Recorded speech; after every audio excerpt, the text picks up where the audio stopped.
Hello and welcome to another episode of the Ride On Motorcycle Podcast, sponsored by Break Free. I'm your host, Jogo, and in this episode, we're going to have content creator Doodle on a Motorcycle coming on. She gives motorcycle tips to shorter riders. She's always striving to improve her skills, and she just recently came back from a cross-country motorcycle trip. Can't wait to bring her on and talk to her and dive down a little deeper. But before we do that, I have a couple quick announcements. First on the list, as I said in the intro, this episode is sponsored by Break Free. And if you don't know what that is, it's pretty much a tail light that goes on the back of your motorcycle helmet with no wires, no Bluetooth. It just simply works. It's a fantastic product, and I know Doodle can back me up on that one. So next on the list, July 15th, I'll be in Belleville, Michigan with the Belleville Biker, and we're going to be hosting a practice session. It's going to be informal. We're going to get some cones out, set up some patterns, and just have a good time. And then this feeds into my last announcement.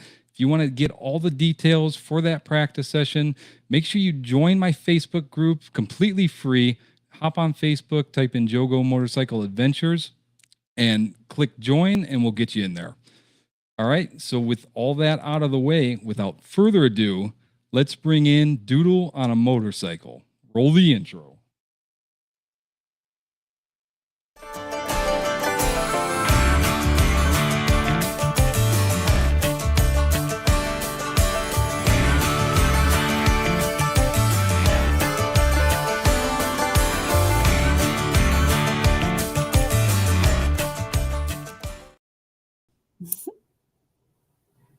How you doing today, Doodle? Hello. Good. How are you? I'm good. I'm sorry. I think I had a little glitch. It played the end of that intro again, but Oh, all no right. worries. Let's see who we got in here real quick. First, we got Lee Sturgis. He says, if you're 1 hour early, you're still late. Always count on Lee being here early. We got Andrew Schultz in the house, another regular. We have Miss Jenny. She said, hey there, I made it just in time, question marks. Right on time, Miss Jenny. And then we also have, I just saw it, Just GQ in the house. Awesome to see him in here.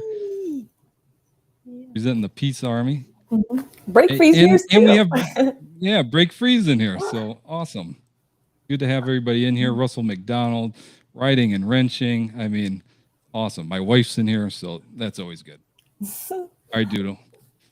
We're just going to hop right into this. So for the first question, tell us a little about yourself and your YouTube channel for the people that don't know you. I am Doodle, or Carolyn. That's the one on my birth certificate anyways. And I make videos about motorcycles. A lot of road trips. That's kind of what I really like to feature. And training as well. Been really working towards trying to do training specifically in a way that is interesting for people. Because when I used to take, there was 1 year where I took all the MSF courses, and that was not very interesting for other people, just for me. So I've been really trying to think about how to do that in a way that is interesting for people. So I did like 100 U-turns a day for 30 days challenge. And I'll be expanding that. So on other bikes and also just on my bike. And also just trying to feature some really cool, very advanced riders, like more recently Jocelyn Snow, who if you're familiar with like the adventure space, she's 1.5, and rides a GS 1250. Her feet can't even touch the ground, but she's participated in the BMW GS Trophy competition, just doing insane stuff on that huge bike. So did a training with her, and right now I'm working on trying to get a police department to let me showcase them and their training. There's a lot of red tape to do it, but I think it may happen. I actually, today was the first day I actually met with a police department, one that actually wanted to talk about it. So yeah, working on that. We'll see. Yeah, that'd be awesome. I actually, a couple of weeks ago, I just got back from a police motor officer training and finally released the video today. But Yeah, that'd be really cool to Cool. see it with an actual police department. That'd be pretty neat. So are you a motor officer? No, I am not. I just Like the went to, training. so it's a Yeah, I think I saw that on your yeah, Instagram. I wasn't sure, but yeah. you were in the military, right? Yeah, I still am. Still Okay, am. okay. Thank you for your service. Yeah. Yes. So went to that lock and lean course, and it's Mhm. literally the first 3 days of motor officer school. So they Mhm. teach all Yes. that stuff. It's Mhm. really cool. Cool. Time. Right. So now we'll move into the second question. Well, actually, let me ask you this, because I'm sure everybody asks you this, but where's the name Doodle come from? That was given to me by my martial arts instructor, who I used to do graphic design work for. And then one day when I brought whatever work I had for the day, I thought he said, "What do you have for me, Doodle?" But he didn't, and I still don't know what he said to this day. So I was like, I asked him, I was like, "Did you just call me Doodle?" And he was like, "No, but I will." And after that, everybody called me Doodle, and I didn't hear my name again. That's awesome. I guess it kind of applies because I do draw. I have been drawing like my whole life, and for a long time, I Okay. wanted to be a children's book illustrator. Went to art school, Mm. um, but then got addicted to YouTube instead. So I've been doing this. Yeah, yeah. Mhm. No, it makes the name makes sense. I didn't know that about you until I watched Dave from Canyon Chasers that interview. That was a great interview. Oh, thanks. So, question two here: how Mhm. long have you been riding, and what got you into motorcycles? I started riding in, well, I took the MSF course at the very end of 2016. It was really just a whim, really. I was like going through like bucket list, checklist things to do. I was newly single and just wanting to find what I like to do and on my own and just really enjoy being single for like the first time in a long time. And learning to ride motorcycles was something I had been wanting to do for a long time. So, but I didn't want to commit. I didn't want to actually buy my own bike or do anything like with a lot of commitment. I kind of was looking for like a quick weekend thing, like, like you do skydiving one time, check it off your list, and then very few people, keep doing that regularly. That's kind of how I viewed motorcycles. And I was looking for somebody who maybe had a bike that would let me learn on their bike. And eventually, someone told me about the MSF course. So I thought, perfect. They'll lend me everything. And I'll have a bike tomorrow. I'll have a helmet even, and I can just get in and out for 2 days, and I don't even have to think about it anymore. But after that weekend, I was hooked. And I was like, I Yeah. can get my own bike now. So I got my own bike that January of that next year. So like 3 months later, and that was Mhm. 2017. Yeah, been riding ever since. Wow. So, did you have any influence from anybody like in your family? Does anybody in your family ride a motorcycle? No. Wow. I mean, my dad did when he was a kid, but my parents are from the Dominican Republic, third world country, so everybody rides a motorcycle at some point. Well, all the guys, anyways. So Okay. it's just like it's just the mode of transportation there, the main mode of transportation, the most affordable one. So he did ride when he was a kid, but that was probably the closest thing. But Okay. no, So other than then when you started riding, was there something that made you want to pursue like the slow speed stuff and just trying to improve your skills? that. I think it's just in my personality to always want to learn and improve and do the best that I can in whatever I'm doing. And it's just really fun for me to practice that and get better at that. Probably because it's difficult. And anytime something is difficult, I hear so many people say, like, well, then it must not be for you. I don't think that at all. If something's Right. difficult, I think, oh, this is going to be fun. Because then once you finally get to a point where it's not difficult, it's very rewarding. Right. And you ride all these bigger bikes, and from my understanding, you're shorter. That's hence why you put out the rider tips for shorter riders. And uh, I mean that's awesome that you're riding these full size motorcycles. You rode street glides, big touring motorcycles, big adventure motorcycles. I mean, completely awesome. I have a lot to compensate, I feel like. So I just Yeah, but overcompensate sometimes. yeah, well, That's what I'm doing, you really. do it well, so that's Thank a you. good thing. So we also have Q from Riding and Wrenching in the house, and Ken Grant. I think he actually From works with Pensacola. Lock and Lane. Yeah, Oh, cool. Yeah, I yeah, was I was looking at their course not too long ago. I was and when I was looking for like thinking about how could I showcase motor police training, and I'm just going straight to departments because I'm like that could be really cool too if I could get like if I could yeah, also interview real motor police officers about it. But yeah. right. Yeah. So Joey Kowalski says maybe try 100 wheelies a day when you said that you were incorporating more Yes, I stuff want to into do that that U-turn. too. But Okay. I think I should master the U-turns first. So I'm doing U-turns Yeah. first. And I what I plan on doing is right now I have a mini bike. It's like a mini trail bike though. So I want to sell it and instead get like a mini dirt bike. And then that's where I'll practice the wheelies, 100 wheelies a day for 30 days. Okay. Yeah. Yeah. Yeah. Honestly, I've had zero ambitions to pop any wheelies. I don't think I've ever Same. popped a wheelie on a bicycle. Mhm, I don't mhm. know. Yeah, All I've well, I've been told I've popped a wheelie before by accident, but I didn't know. right. Oh man. All right. So we'll move on to question 3 here. So you're one of the first female riders I've ever had on the podcast. I had Boots and Jeans riders, and we had Rich and Cake, but I never had a solo female rider on here. So it's good to get your perspective. What do you think the biggest challenge for female riders face compared to men? Um, I don't know. Someone asked me that the other day too, and I couldn't really think of challenges other than um, maybe gear is just we don't have as many options is really the only thing I could think of.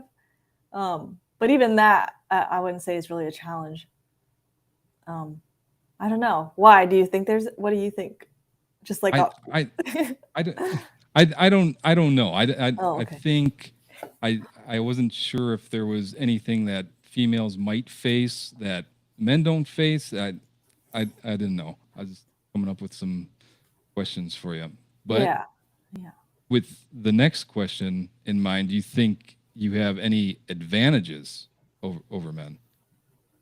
Um, I think so. At least whenever I've gone to these classes, they often say that women will be some of the best students because we just listen.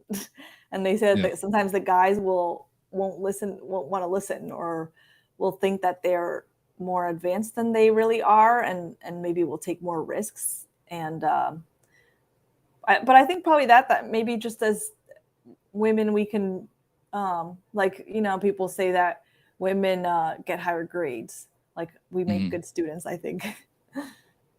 Yeah. And another thought is so I'm in the army, and they say that women are just naturally better at shooting. So I think I've heard possibly, that.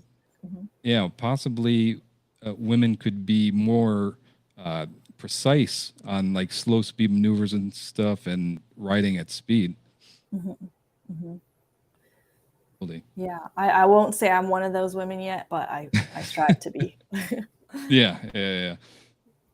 Let's see if we got any good comments in here right now. Russell's talking about wheeling his Road King. That could be pretty cool. I Yeah. did see Drea stunts.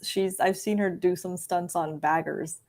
Oh Usually wow. she's doing it on like sport bikes, I'm pretty sure, but I did see a clip of her pulling a wheelie on I think it was either a street or a road glide, because I definitely remember a big fairing on the bagger. Yeah, there's a lot of videos of people doing stunts on these big baggers, but the one thing that drives me nuts is it's always on the road. Like Mm, I don't have an issue with doing this stunning, but do it in a parking lot where you're not putting yourself and other people at danger. yeah, That's yeah. my opinion. I'm surprised they don't get in trouble. Like I'm like, isn't that legal? Well, And just like it's pretty obvious that it's you too. right, Mhm. exactly. Yeah, I don't know how that works. Uh, Yeah. we got Jeanette West all the way from Alaska. Hello, Jeanette. That I've would seen her in my definitely comment be section too. That'd definitely be a good trip. Have you been to Alaska? No, it's on my list though. Yeah, that'd be a really That'd be a ride good too. trip. Yeah. Okay, Did you so get that? now Did you get your hat what? on Adam Sandoval's convoy? Yes, actually, last Nice. weekend, and I had him Nice. sign it. Oh, awesome. I Yeah, was just he's a really I good was guy. Yeah, he is. He's so nice. I'm Yeah. I like want to ask him like, how did you get so much empathy? Like Right. he's like literally just such a nice guy, just so understanding of like different people. And but yeah, I was recently on the convoy, and I had only planned to be on it like maybe 3 days. And Hmm. and I was so bummed. I'm like, man, I wish I would have stayed longer. Like it was so much fun. Like it's just such a people are just so friendly on that convoy. I was Yeah. actually planning on going on the tail end of it, like mid-July, but then I Hmm. just realized it's already July 5th, and I haven't booked anything or arranged anything. So I'm like, oh, I don't know if I can make it now. We'll see. Yeah. He's had some pretty good turnouts on that Hmm. convoy, and people staying on there for almost the entire time. Yeah, it's insane. That was the biggest, probably the biggest group ride I've ever done. That ride with the convoy. Yeah. So ours, we went from it was only about a 40-minute ride, but on the freeway. And it was a little sketchy because there was like 50 bikes all trying to stay together, weaving in and Hmm. out of the freeway. And got a little dicey a couple times, but it was all right. Yeah, I peeled off eventually. I'm like, these people are too fast for me. I don't have a windshield. I'm already spoiled with my accessories. I can't handle this low rider. I got off a rider share with no accessories. But Right? yeah, it was pretty cool actually. I wanted to take my bike, but what happened? My rear brake lever was shot because I dropped the bike on it during my one of my 100 bike lifts a day challenge. Okay. And so it was delayed, my rear brake lever. So I didn't want to ride on my bike. So I drove there, and when Adam saw me, he was like, "You need to be on a bike. Let me make a phone call." And so he called Rideshare, one of his sponsors, and the next day found a bike for me. So I did have a bike, and I was able to participate in the group ride, which I'm really glad because I realized like what it was. I don't know what I was picturing, but I was like, I would have been really bummed if I came on this group ride with in my car. So I'm glad Yeah. he hooked me up there. Yeah, definitely a good time, good cause. I mean, he's raising a crap ton of money. Hmm. Hmm. Awesome. All right, so we'll move into question 5, but I have a little video that I cut together. Okay. So I'll put up the question. Just recently, you stayed overnight in a decommissioned missile bunker. Yeah. So let me go ahead and roll a video of that real quick. Okay. We are standing at the entrance of a ballistic missile bunker. Today, many missile sites are privately owned and extremely dangerous. So, we're gonna spend the night here. No, seriously. Oh, this is quite freaky. Yeah.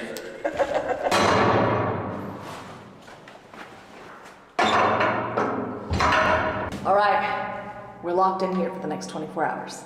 Not really, we can go out anytime we want. That is where we're staying tonight. This is our apartment for the night. This is where I'll be staying. The kitchen, this is where the original kitchen was. We are currently 40 feet underground, and I am quite hungry, so I'm going to eat some food and take a shower in a missile bunker.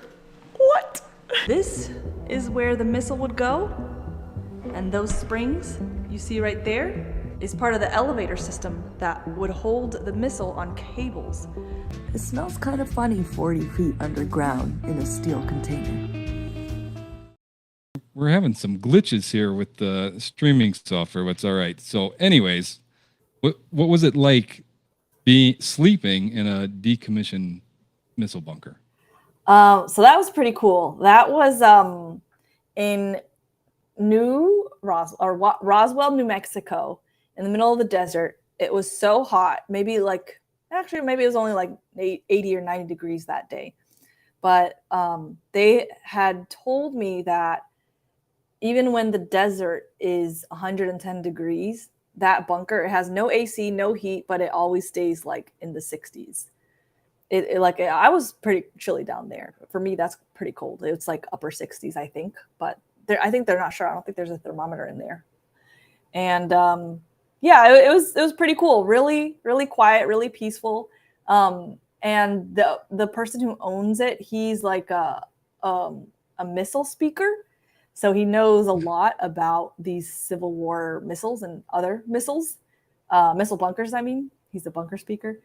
And one of the things he was saying was, if you ever feel uncomfortable, you can go up to the surface anytime. And I was like, why would I feel uncomfortable? And then when I started talking about it, and when I posted the video, so many people were like, feel so claustrophobic. That's terrifying. 40 feet underground. I was like, oh, I didn't think about that. Right. Yeah, no, I found it very, very peaceful and really cool. And his brother-in-law is the one who gave me a tour. As the speaker himself, he's has some disability with his legs, so it's more difficult for him to get around. And so the brother-in-law gave me a tour, but after that, they let me just free roam in the bunker by myself, except for the control room, which is where the missile speaker and his wife live. But yeah, Okay. and then the other one, he has two actually. He bought two of them for $110,000 from the U.S. government in 1999. And the other one he did not renovate. He left it pretty much as is. So it's like laid, just affected by nature and vandalism. And that we took a tour of that one the next day. That was really cool. Yeah, I get what you're saying. I wouldn't be freaked out staying underground, but as you said, some people being claustrophobic, and it's really cool that you can go on Airbnb and just book that. Like, how did you find that? You just scroll on Airbnb? So on Airbnb, there is a tab. They may have changed it, but it's a tab just called the OMG tab. They have like different tabs that say like where you can filter by like lake house, mountains, cave, even condos, like all different types. And there's one tab that's called like the OMG tab, and that's where like very unique, very interesting things that get a lot of attention because there's something really cool about it. And I just filtered through that and then looked along loosely on my path, crossing the country back home, and saw that was kind of on my path, and picked it that way. Like there's a spaceship in Joshua Tree that that one's booked out like 2 years in advance, but that one, like, it looks like a real spaceship from the outside. Well, at least how a real spaceship I would picture it looking. Anyways, at least maybe. Did you put in your reservation for it 2 years? No, I didn't. I probably should. Yeah, you definitely could. Now, was that underground bunker booked out pretty far in advance, or no? I think it was, but not as much. And there were some days, like during the week, that it was available. And also, it's kind of in the middle of nowhere. Like I went there just to go to the bunker. Probably another reason you might go there is because it's near Roswell. So like if you're really into aliens and you're going to Roswell to specifically tour around the alien themed museums and things there, then you might be there. But yeah, that area doesn't attract a lot of people. But like that spaceship that's booked out years in advance, that is like right in or near Joshua Tree, the Joshua Tree National Park. So that's already a very popular area for tourists. Gotcha. See if we got anything in the comments here. People are saying I'm blurry. Well, I don't know why. And then Break Free said maybe Joe is like Bigfoot, just naturally blurry on video. I don't know. It says it's better now. I think my internet might be lagging a little. Going in and out. We'll get through it as long as you can hear us. Well, let's move on to the next question here. Okay.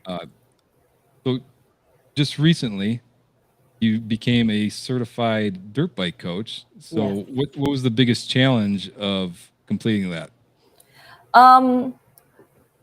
For me, I guess it was all mental. Yeah, I kind of When you're riding on two wheels, there's one rule you can't will ignore. just say I'm either a really bad rider or I'm very insecure. But I think it's just because I have very skilled riders in my mind, and when I compare myself to those. I don't compare myself to average or beginners. I just look at the absolute best, and that's my baseline for judgment. And so of course I'm not at that level. So pretty much everything I do, I'm like, I'm not there yet. I'm not there yet. And I think that can really get in the way whenever you're trying to learn things or get qualifications for things. Like, I will tell you the truth of what happened with that video. So I had reached out to the MSF, my contact at MSF, because I've done some videos with them. And I asked them if I could just show what it's like to get certified to become a motorcycle coach. That's part of this training series that I'm doing, this like I trained like. So I just did one with Jocelyn, which was I trained like an adventure bike champion. And now I'm trying to do one with motor cops. I trained like a motor cop. And that idea was I wanted to do one I trained like a motorcycle coach. And I had asked her, I was like, is it okay if I participate in the training and just show what it's like? And I said, it's okay if you don't think I'm qualified. If I fail, even, that's totally fine. I just want to show the process. And failure could even be good because it just shows how difficult it can be. And she said, no, we think you can do it. I was like, wait, I just mean to like make a video. She was like, no, I think you're gonna. She's like, I think you're gonna pass.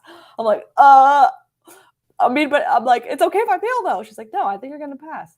So really, my idea was, I just wanted to make a video and show it, and then I passed, and I thought, well, you know what, this is pretty cool. I would love to help like new riders learn to turn on a bike and ride it around a circle. So it's definitely like just the entry level class. Like I'm not teaching it more advanced techniques. It's usually people who've never ridden before. Okay. And yeah, so now it's something I do once a month at my campus, and it's been really fun. And then plus I get a lot more practice too on dirt, which is great because I don't have a dirt bike. And I have a small yard, and I do want to get that little mini bike, like maybe a 125 or even smaller, so I can do my wheelie practice and just to have a mini bike, you know. But other than that, that's like all the dirt bike experience I can get. So that's been really nice because then they let me practice on dirt like just throughout the week. I check in and I'm like, is the campus available at least for me to go ride the dirt bikes? And they're like, yep, it's available this Thursday. You can come by whenever you want. I'm like, thank you. So that's cool. Yeah, it turned out to be better than I expected. Yeah. So you're gonna teach one class a month? Yeah, that's what I've been aiming for. Maybe once a month or every 2 months. Okay. There was a little bit there where I did it.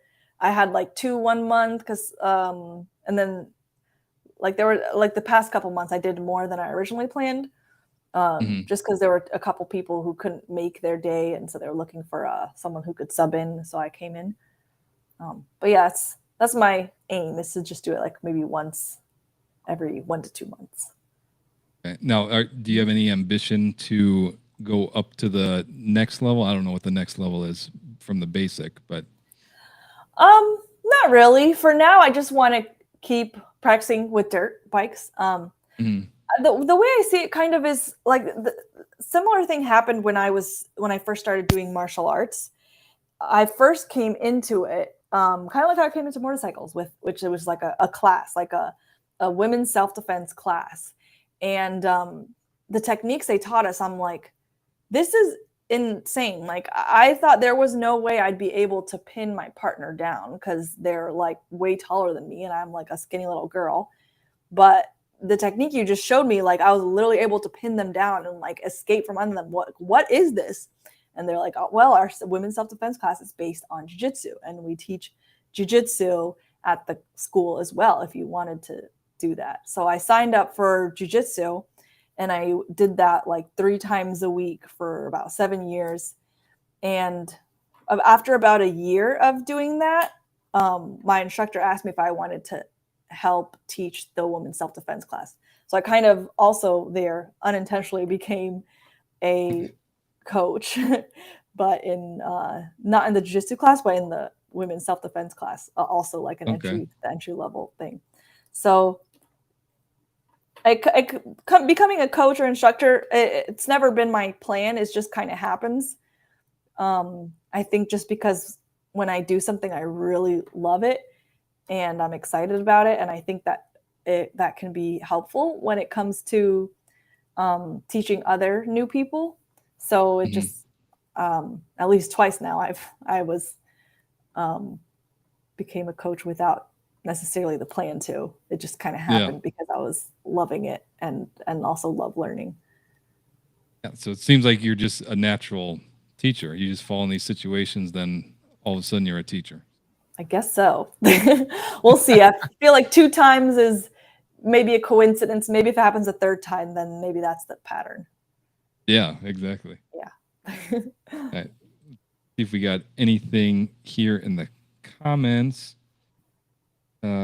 We had a comment from Ken Grant that says it's easy to cheer for Doodle as she has a never quit approach to the sport. Her drive and personality are absolutely infectious. And he's Aw. right, because That's so we'll nice. get into it here in a few. But I mean, I drop your motorcycle quite a bit. I drop mine a lot too. But you get back up and you just keep on trying to learn more, and that's what makes us better.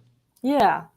Yeah, people have a very strange view about bike dropping. Like, I'm I won't tell on anybody because if they don't want to talk about it online, then I don't need to call them out. But I do know some people that they say if they drop it, they don't show it on online or on YouTube if they already have an online presence. Hmm. But I'm like, but that's the best part, Yeah. and so many of us do it, especially if it's doing any slightly off-roading or on adventure bikes. Maybe less so with cruisers, but it still Yep. happens, especially if you're newer, and especially if it's a bike that requires a learning curve. Like maybe it's a little bit bigger or taller than feels comfortable at first. But Yeah. yeah, that's just part of the process of learning, getting better. Like there, once upon a time, I could not flip a 150-pound guy, and then after some practice and after Right. some mistakes, I could flip a 200-pound guy. That's completely normal to fail if you want to do something really cool. Yeah. Well, this is a great segue into the next question, because I didn't realize this was the next question. Hmm, But I have another video clip that I put together that will segue into this question. okay.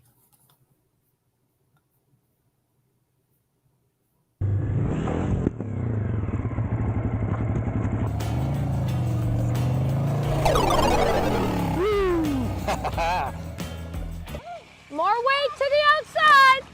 Definitely got stuck in the turn, and down goes me. That didn't quite work out.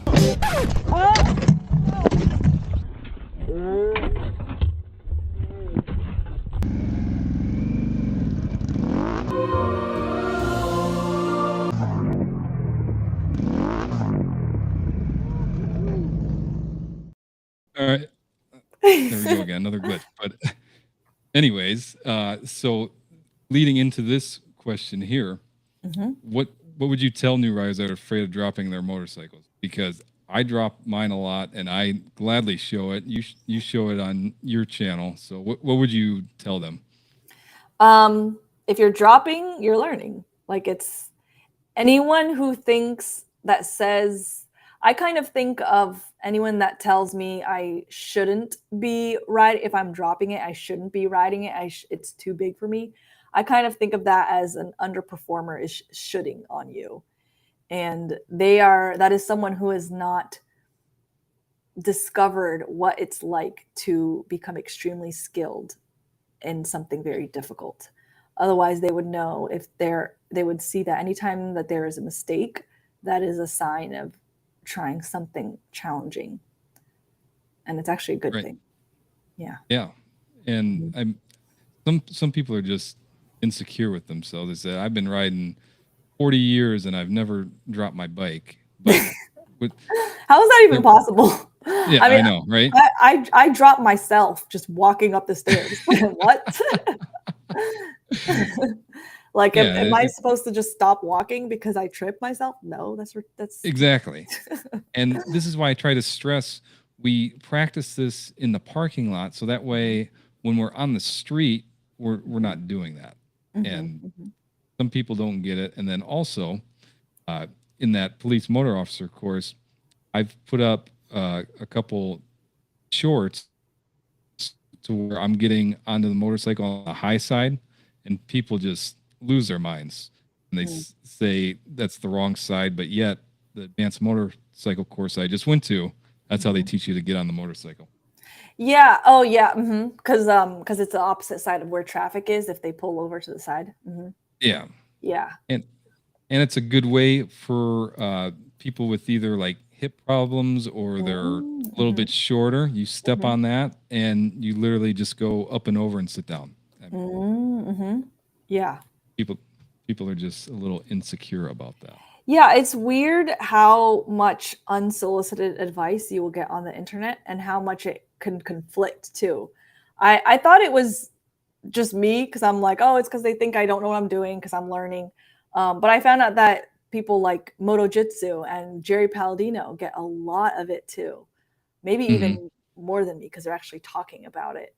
And yeah, and I realized like, okay, there's no way that these people leaving these comments are better rider than Moto Jitsu, like that. Right. What? So I think it's just going to happen. Yeah. I mean, you're going to have the hate, and all you can do is keep your head down and keep on practicing and get better than them, which chances are you probably already are. So Zan Biker says, heck, look how often $1 billion Bogan drops his bike. Yeah, he takes Harley baggers off-roading too, doesn't he? I don't know. I'm not 100% familiar with Bogan. I think you got to check him out. He does. Harley riders are crazy. I'm like, oh, I don't know. I don't have my off-road tires today. I don't know if I should go down that road. And then I see like Harley riders taking their big baggers on gravel roads. And like, it's fine. I'm a good rider. I can handle it. I'm like, where do you get that confidence? Yeah. And Grant says it's our egos that take the most damage when we drop the motorcycle. Yes. Well, after you do it a few times, then it doesn't bother me anymore. Because Jimmy the Bull says one of the best things that ever happened was dropping my bike. I was no longer afraid of doing so. And 100% correct. Yeah. Yeah. For me, it was learning to pick up my bike. So actually practicing picking up my bike so I can make sure I had that technique perfect. And when I did my first U-turn challenge, 100 U-turns a day for 30 days, I actually didn't drop the bike during any of those U-turns practice. I'm very surprised. And now that I started doing the U-turn challenge, I'm extending it to 90 days and I'm trying to do tighter and harder turns. And I'm trying to like do it like one-legged too. So just getting really, really good at it. And I've dropped my bike several times already. And just like I'm on day 51, I think. So in about 20 days in, I dropped it like twice already during this U-turn challenge round number 2. And previously when I dropped my bike, I was so ashamed and afraid and worried because I didn't know if I could pick it up.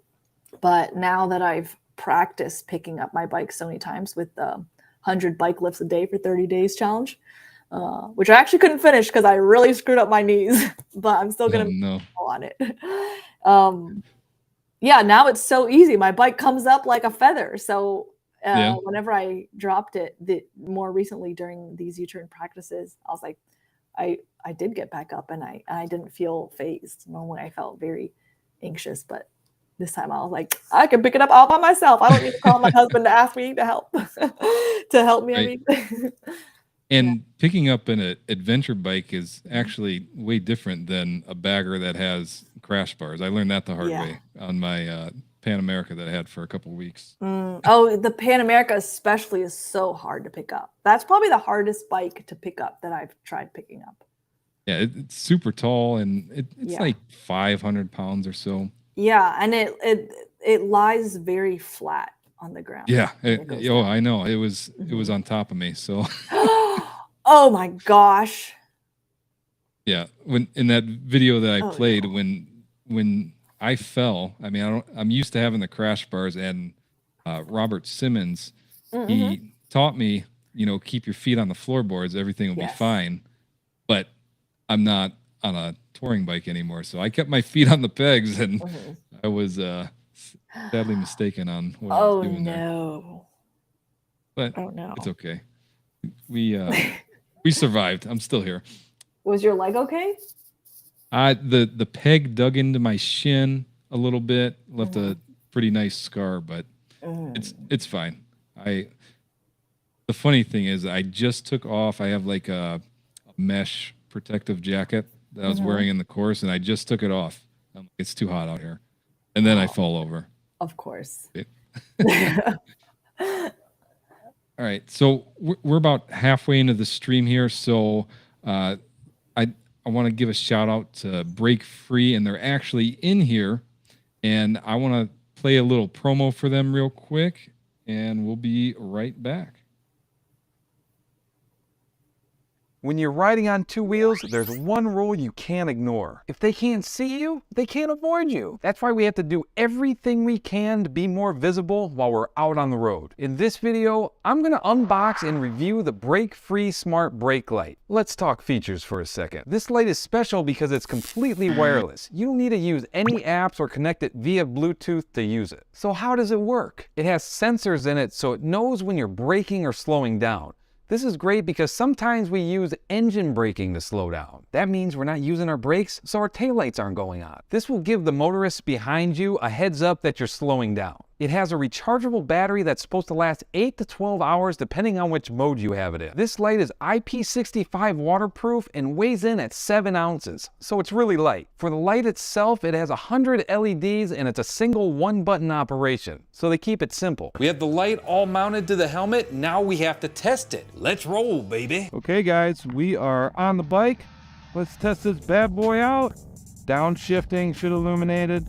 All right, now I'm slowing down with the brakes. Making a left. Okay, so now we're coming up to the stop sign. We're gonna do a hard stop. Should have blinked. All right, now we're gonna do some head movements to see if this thing's gonna blink or not. They claim that it won't, so we'll move my head up and down, side to side and stuff. All right, now I'm rolling off the throttle. All right, guys, that was the ride test. As you just saw, this light works exactly as advertised. So what do I think about it? This is a fantastic product. Not only does it look cool, it adds an extra layer of safety. Shout out to Break Free, and if you want to get a 10% discount, and I think I actually just saw a post by Doodle saying that they're out of stock. If they can confirm in there, but you can still pre-order it. Yes. I got a link down coming in back the in stock description. this month. I'm pretty sure Perfect. end of this month. Yeah, they're like flying off the shelf. I know. It seriously is a great product, and I don't partner with just anybody, but they're a great product. Yeah, I can't wait to get it. So they're gonna wait. Can I say this? I don't know if I can. No, I can. They told me I could because I posted it on Instagram. But the white, they're gonna have it in white soon. I'm so excited because my helmet's white. Great. Yeah. Yes. Match perfectly. Yeah. Awesome. Yeah, those were some nice shots you got riding. Was that with the Insta360 on a stick? Yep. Yeah, that looked good. I'm like, oh, that looks way better than the shots I got on my break. Like, I love that camera, but you have to do double the editing. You got to edit it, the 360 footage, and then edit in your regular editor. Yeah. I use it sparingly, like just some clips here and there because of that. But someone in my comment section thought I had a film crew when I posted. I was like, no, it's a 360 camera. Yeah. They're like, did you hire a film crew? I was like, no, it's just me on the Tail Dragon. Right. There's a lot of people that don't know about that camera. So it mostly content creators, know about it. But Hmm. a lot of the other people don't. And it's such a cool shot that you can get. Yeah, yeah. Right. So we'll go ahead and move on to question 8 here. Hmm. Uh, so you just recently did a cross country trip, 7 days from Georgia to California. My Was gosh. this your first one or Yes. second? Okay. That was a terrible idea. I don't recommend it. I was so tired and hurting. And I remember like when I finally got home, or maybe I was on the phone. I was telling my husband like, this is terrible. Crossing America in 7 days. I'm so tired. My body hurts. Why did I do this? And I was like, I know why I did it because I thought it'd be a good YouTube title. That's why. Because I started writing and doing YouTube at the exact same time. So for me, YouTube is so strong. Like normally, I think a lot of people, the motorcycles come first, and then maybe they do YouTube. So they're riding. It's usually a trip that they just want to do. But for me, it's this. This would make a cool video. this Right. That usually comes first. Yeah. Well, you definitely made it look fun.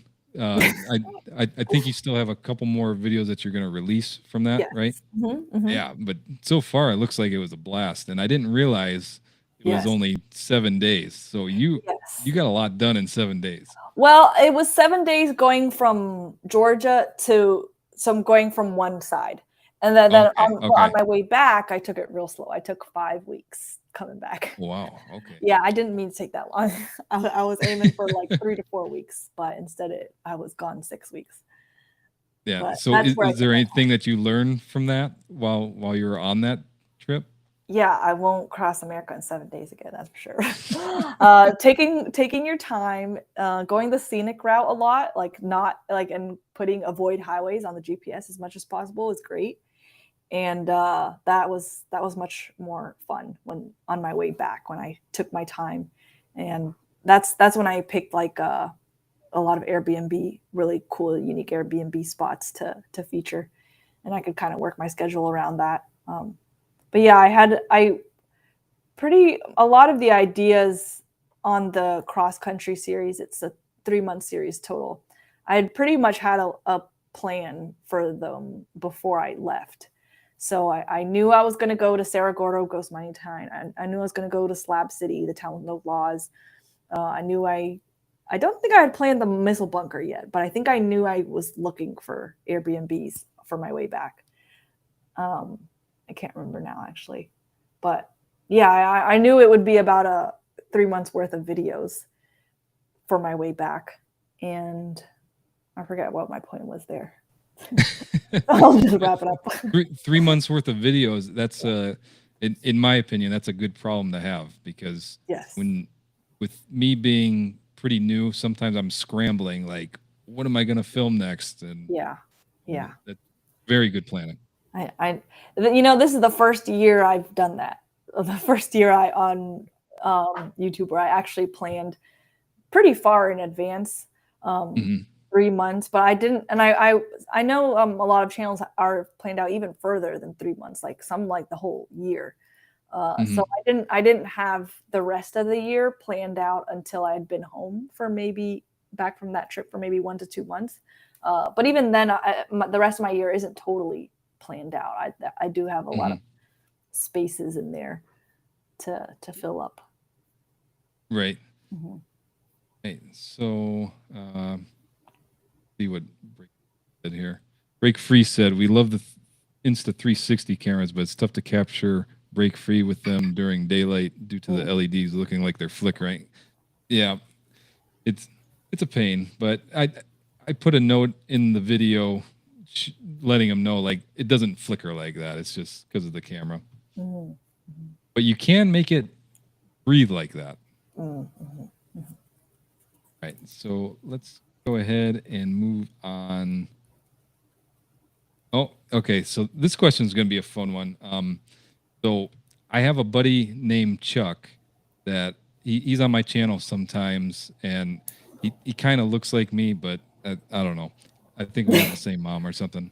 Oh. He's been begging Parent to trap. come. It's real. He's been begging to come on and ask a question. So I told him, you know what? I'll film you asking a question, and Okay. I'll just play it for you real quick. All right. Hey Doodle, Chuck here. My question for you is you've rode all sorts of different types of motorcycles. If you could only pick one, which one would it be? By the way, huge fan of the channel. Keep up the great work. My buddy Chuck there, and just a refresher. He wants to know if you could only choose one motorcycle to ride for the rest of your life, what would it be? Well, Chuck, thank you for answering that question. And you have a beautiful hair. Give me some tips later on because your hair looks super shiny and healthy. I'll make But sure to one get that. motorcycle, only one motorcycle. Probably the one I have, my Triumph Tiger 900 GT Pro. Actually, you know what? I changed my mind. Right this second.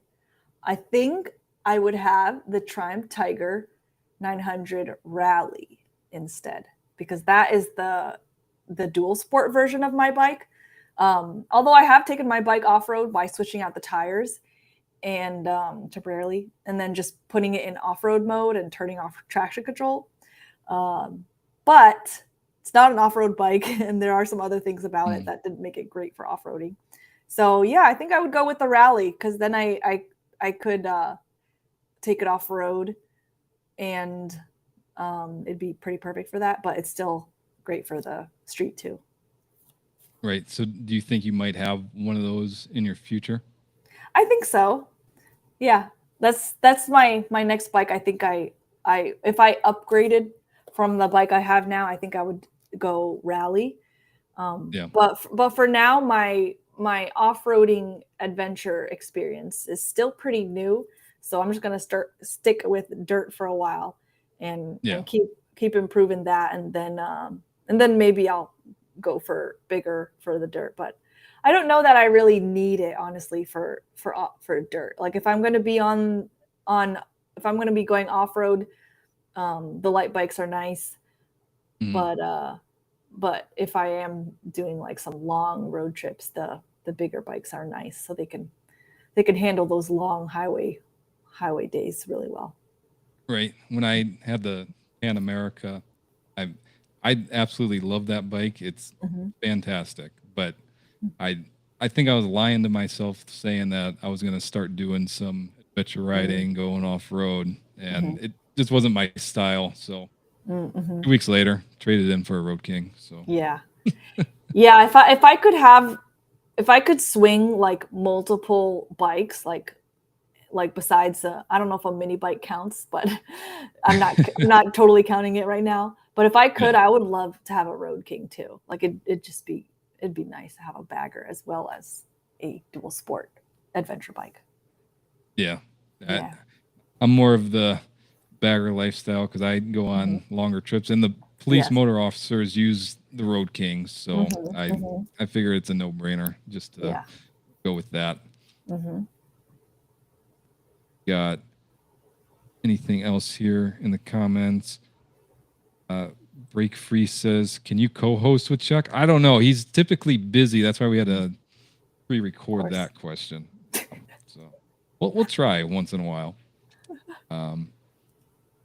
Andrew Schultz says, love to see you try a KTM 890. Break Free says, the Tiger 900 Rally is calling my name as well. I know, right? They're really hard to my shop was saying that they're really hard to keep the Tiger line in stock. Like they sell them so fast. I got lucky with mine.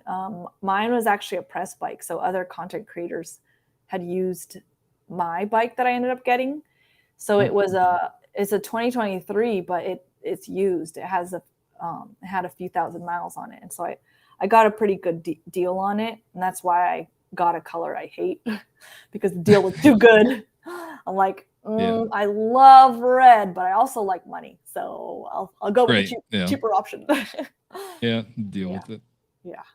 All right, so I'll move into the last question here, and then I'll open it up for Q&A. And this is a question I ask everybody that I bring onto the show. What was the worst experience you've ever had on a motorcycle? Worst experience. Worst. I I I almost feel like I'm insulting a family member by saying any experience is in the term with the adjective of worst for anything motorcycle related. But I guess technically, probably riding through a dust storm was not great.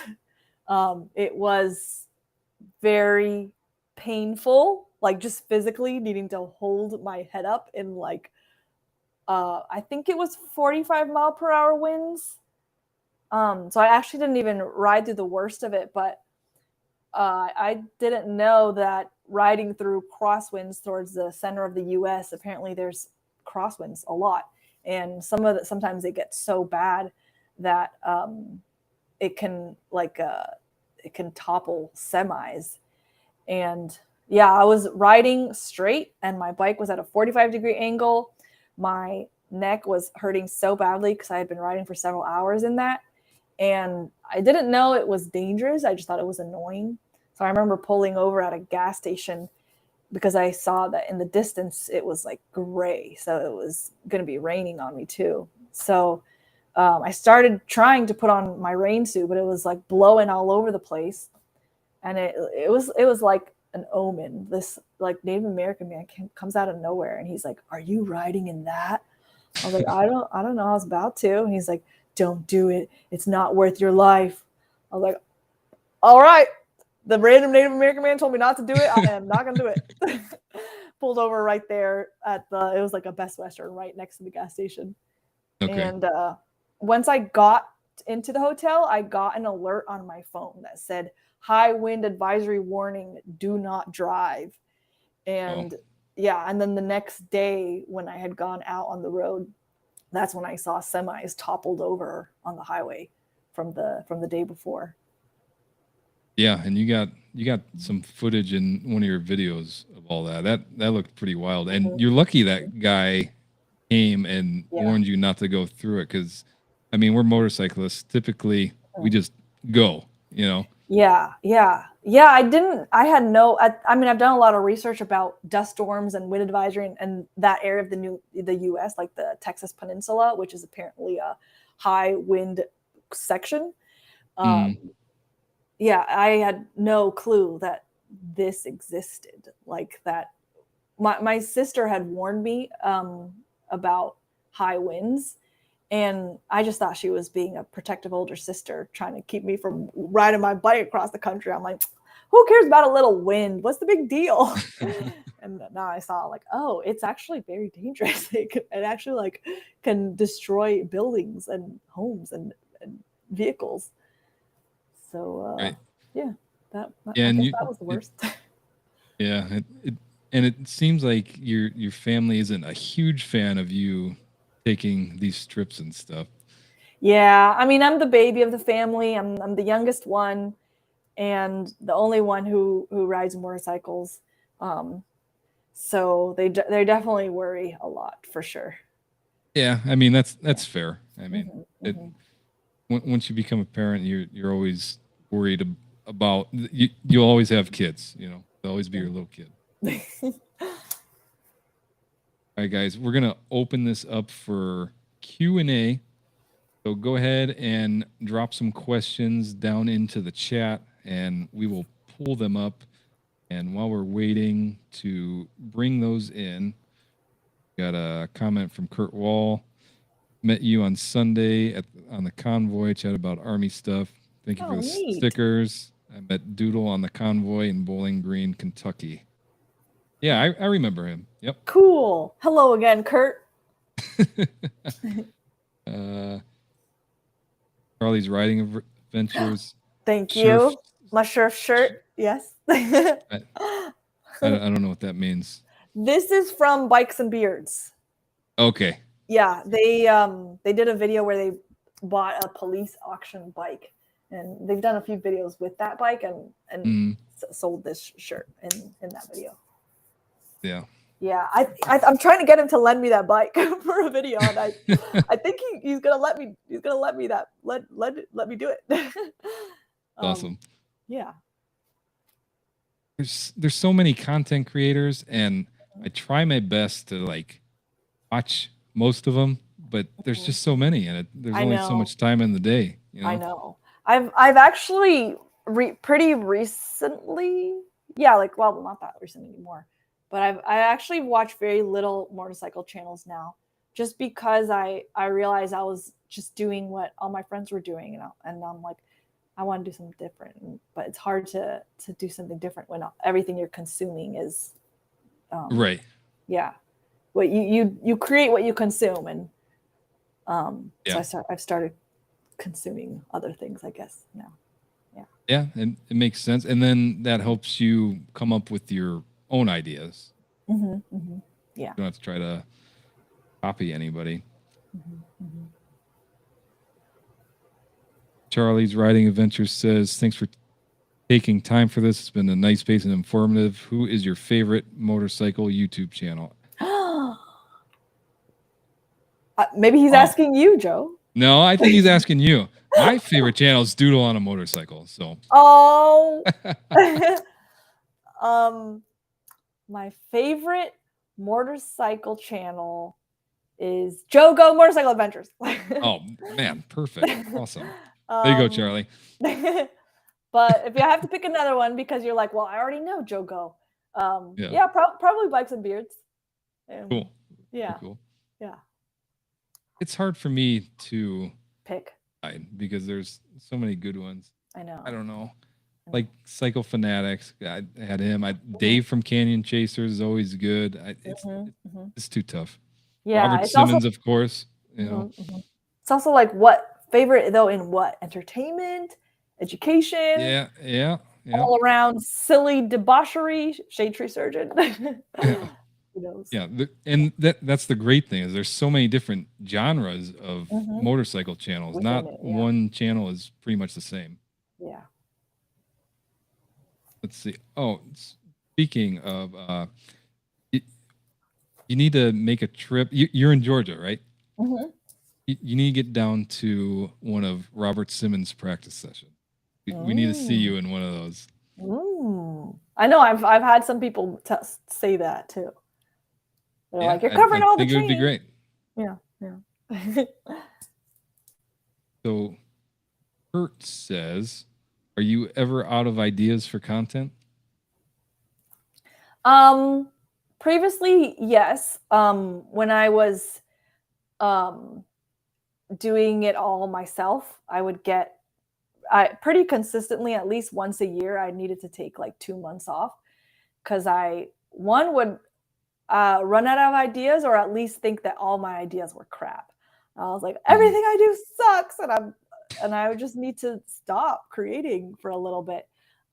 But this year, I've really, and actually, this was I would say Sean from Bikes and Beard gave me this homework. He gave me this advice because I asked him kind of about his like idea process in a live stream, and his advice was to come up with 100 ideas after watching like some of your favorite YouTube videos. And that took me a while though to come up with. Like it maybe took me like months, but now I have well over 100. I have like maybe about 200 ideas. Not all are great, of course, but at least they're there. And also now that I've just this year started hiring editors regularly, it helps me think a lot more, because it's like instead of expending creative energy editing, I've been instead using that creative energy for thinking of more video ideas and researching and planning. And so I have way more ideas than I have time now. Yeah. And that's definitely a good problem there. And you mentioned hiring an editor. I'm actually thinking about looking into that because it saves so much time. I like editing. I'll still edit some of my stuff, but it's just a time eater, man. Yeah. So Break Free asks, for any new riders out there, what would be your best recommendation for a class to take? Mhm. For a new rider, like a brand new, never ridden before, probably the MSF entry level, the basic rider course. And say they're new and they have taken that. There are like more advanced classes that they can take at the MSF, but also police courses like police modified courses like Robert Simmons and Jerry Palladino. But I think also just repeating the same classes over and over again is great. Like some people think that they do one class and then they're done. Like that is like like the black belt is the white belt that took the same class over and over and over and over again, like literally hundreds of times. So yeah, even just repeating the same classes is great.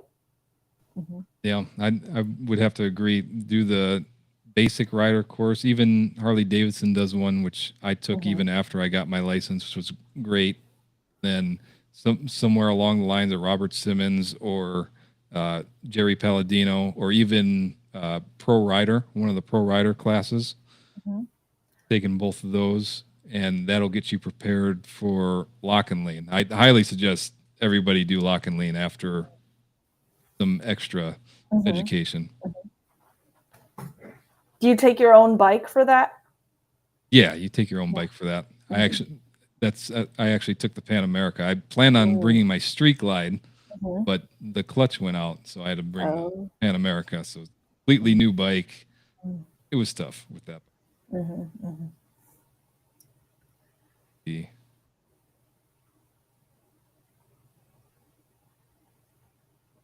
Okay, it doesn't look like there's really any more questions, so I'm not gonna hold you up, and I'll respect your time. But before you go, wait, I see one.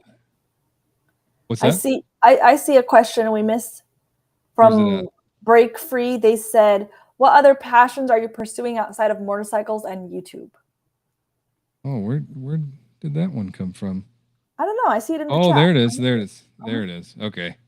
Sorry, Break Free. Sorry. Other passions outside of motorcycling and YouTube. So that's a tricky thing because it's so YouTube is so consuming. I'm literally making myself trying to do other things so that I'm not just doing it and burning myself out from it. I'm actually recently been doing yoga, specifically I like the hard yoga classes, not the like just stretch and that's it. I like the ones where I'm actually like very sore the next day. Just because it's so great, especially for after road trips where everything hurts. And after yoga, your body feels like healed. That was something that bothered me about jiu-jitsu, and why I haven't done it in a couple of years, because I would come home from these road trips where my whole body hurt, and then I went to jiu-jitsu, and then my body hurt even more in new places, and it just started making me mad. And but then with yoga, I would have the opposite effect. It would literally make me feel better. So yeah, probably yoga. My wife says yoga is amazing. Yes. I've never done it. She tries to get me to go, but I really don't want to. So yeah, my husband won't come with me either. he has come a couple times, but he doesn't want to do the workout ones. He just wants to do like his body's hurting from jiu-jitsu because he still does jiu-jitsu, and then he's willing to do the yoga that will heal himself. Yeah. Yeah. Okay. Well, Break Free's coming in hot with all these questions here. Yes, what's your view on the current state of electric bikes? Would you buy one now or wait? I think I would wait just because of the range. Well, no, I take that back, because like my mini bike, I don't need that to have over 150-mile range. So I think if I did get an electric bike, it'd be like a one that I don't take for road trips. But maybe like a mini dirt bike. But I don't know if it really has much benefits over gas. I don't know. What would you do? What do you think? I honestly, I would probably just still wait because Mhm. for me, it's definitely not practical because Mhm. I'm going on much longer trips than I think you can only get like maybe 130, 50 40 miles worth of miles. thing. Yeah, Oh, something like that. But then mhm. you got to wait for it to charge for another 3, 4 hours, however long.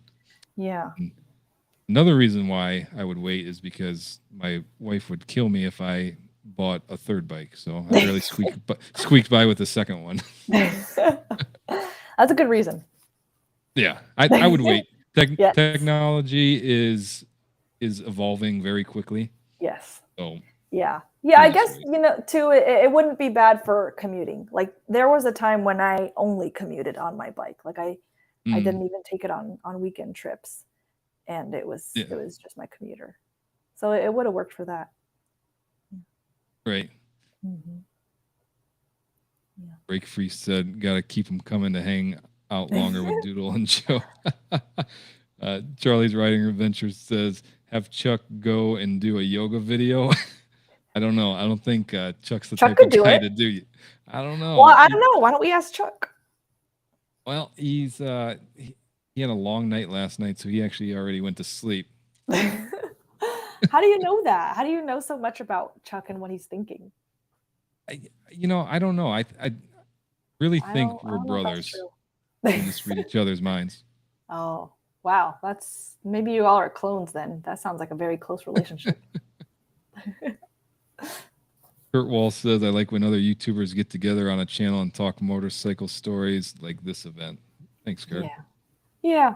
I used to do a lot more live streams too. That is one thing I do miss about the beginnings on YouTube was doing a lot of live streams on my channel and with other channels. It was more of Mm, a like stuff like this, like just small chats with like you can actually talk to the people in the chat yeah, section.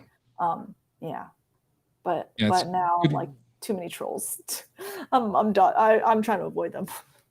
Yeah, I don't blame you. I get it. I'm in my real early stages, but I get some here and there, and then I'll just block them. I mean, I Yeah, got pretty thick skin, so these I do not. negative comments, no.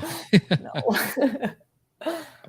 But I mean, I've lucked out pretty well. The amount of people that I've met from starting the YouTube channel is just insane. I would have never met these people without the channel. Yeah. How long have you been posting YouTube videos? Think I just hit 2 years on May 7th. Nice. You know how many subscribers I had in 2 years on YouTube? How many? 1,000 subscribers. So you Hey. beat me. Yeah, but you're well far along the journey than me. The learning is exponential. Yeah, For sure. But it definitely is. yeah, like it took me 5 years to get my first 50,000 subscribers, but then my next 50,000 subscribers took 1 year. Wow. So it can definitely be very exponential if you kind of treat it the way you already treat motorcycling, is just keep learning and keep Right. keep learning. Yeah, I actually bought a course from Think Media, and I mean that's helped me so much to learn all these ins and outs of YouTube. People think YouTube's easy, but after they see, if they could just see exactly everything that goes into it, I mean, it's insane. Yeah, it's very strategy based for sure. It's yeah, that was something I didn't know my first several years on YouTube too. I definitely thought it was a lot more luck, but now I see how much more strategy goes into it. Yeah. Yeah. And by doing stuff like this, so you have your strategy. I mean, we're creators and we got to somehow get compensated for all the work that we're putting in. But you can also do the live streams where they see, like, hey, we're real people just making videos. Yep. Kurt Wall says, Joe has cool stickers. I didn't get one from Doodle. Oh, Face. I don't have any stickers, Kurt. I'm sorry.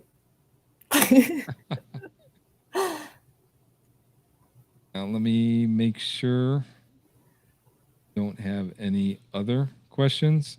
I know Okay. Break Free is going to try to squeeze one in there, but but we've been going for about an hour and 15, which is fantastic. And I'll chop this up into the podcast and put it up here eventually. All right. But before you leave, where exactly can we find you on webs? YouTube, Instagram, Facebook, Doodle on a Motorcycle. All right, perfect. And on your website, doodleonamotorcycle.com. Yes. Perfect. Well, Doodle, I want to thank you for coming on. It's been a blast, and it's an honor that you agreed to come on because Thank you for having me. no problem. Watching your content for a while now, it's perfect, and keep up the great work. Thank you. No Bye, problem. everybody. All right, guys, that's going to wrap it up. I want to thank you all for joining, and be on the lookout for the next live stream when I get another guest. And if you want to check out some other live streams that I've done, check out this playlist right here if you're watching this on the replay. And as always, this is Joe Go with Joe Go Motorcycle Adventures. Until next time, ride on.